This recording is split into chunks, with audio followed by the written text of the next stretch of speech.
Sunday morning, Bishop called before Rex had finished his first cup of coffee. "Come to the clubhouse." Rex heard something in his voice. "What happened?" The pause. "There's something on the back of Lily's note you haven't seen." Rex looked down at the folded paper on the kitchen table. His stomach tightened. "What?" "Just get here." The line went dead. Rex stared at the note. Then he picked it up. He turned it over. And stopped breathing. There was something on the back. Orange crayon. A drawing. For several seconds, Rex couldn't make sense of what he was looking at. Then he did. And his heart seemed to stop. By the time Rex reached the Iron Oath clubhouse, Stitch and Deacon were already there. Nobody was talking. That was the first thing Rex noticed. The second was Bishop standing at the head of the long wooden table. And the third was the note. It lay face down in the center of the table. Rex walked closer. "What's on it?" Bishop didn't answer. Rex sat down. Bishop slowly turned the paper over. Rex looked at the drawing. A large stick figure sat on a motorcycle. Behind him was a much smaller figure. A little girl. Her arms were wrapped around the man's waist. Above them were orange stars. Lots of them. And underneath, written carefully in a child's uneven handwriting. "I don't have a daddy. Could you be my daddy for just one day? Lily." Rex stared. Nobody moved. Nobody spoke. The clubhouse suddenly felt too small. Rex reached for the note. His fingers touched the paper. Then stopped. Because something about the drawing was bothering him. Something he couldn't quite name. He looked at the motorcycle. The little girl. The arms around the man's waist. The stars. And then his hand moved slowly toward his vest. Into the inside pocket. Then his wallet. Rex opened it. Behind his driver's license, behind the emergency 20 he'd carried for years, was a folded piece of paper. The paper was soft around the edges. Not from age alone.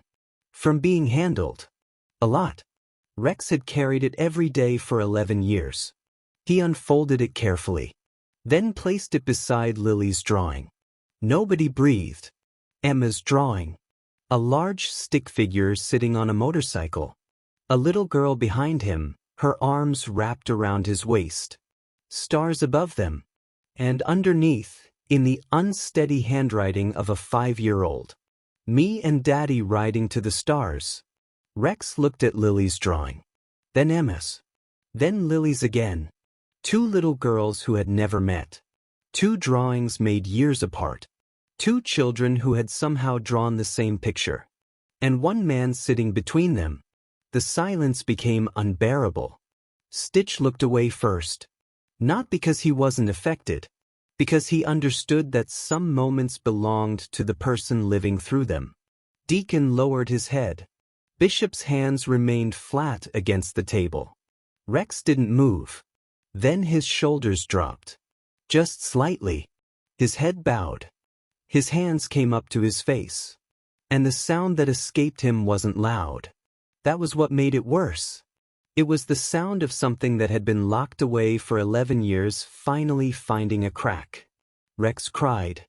Not the quiet tears people hide. Not the quick wipe across the cheek when nobody's looking. His whole body shook. Stitch turned his chair slightly away. Deacon looked down. Bishop didn't move at all. He simply stayed. Because there are moments when a man doesn't need someone to fix him. He needs someone to prove they're not leaving.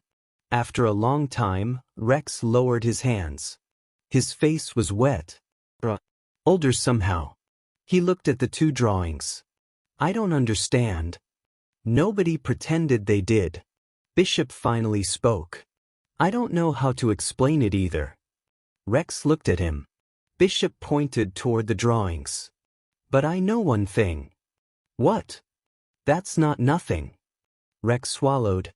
He looked back at Emma's drawing. Then Lily's. Maybe she just copied it. Stitch shook his head.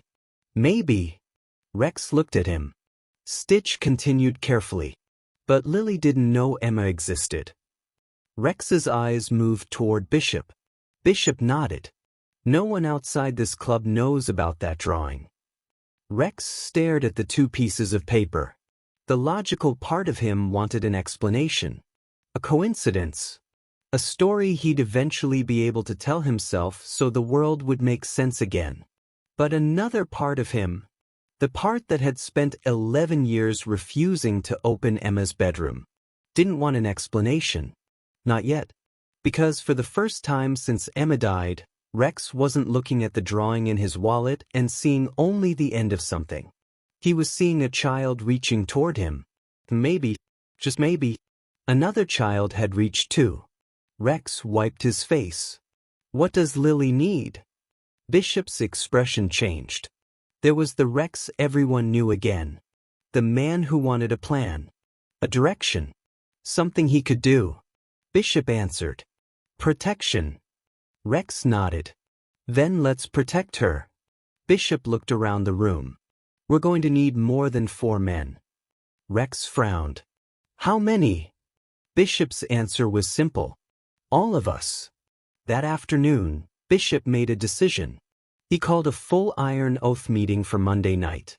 Every member, every available writer. No exceptions. Because Lily's note had started as one frightened child's request. But now it had become something much larger. A question of whether 40 men who had spent years calling themselves brothers were actually willing to live by the code they claimed mattered. And there was another problem. A much more immediate one. Bishop still didn't know how dangerous Lily's situation really was. They had a name, an address, a frightened child, and a man named Dale. But they didn't yet know what would happen when Dale realized Lily had asked someone else for help. That answer was coming sooner than any of them expected.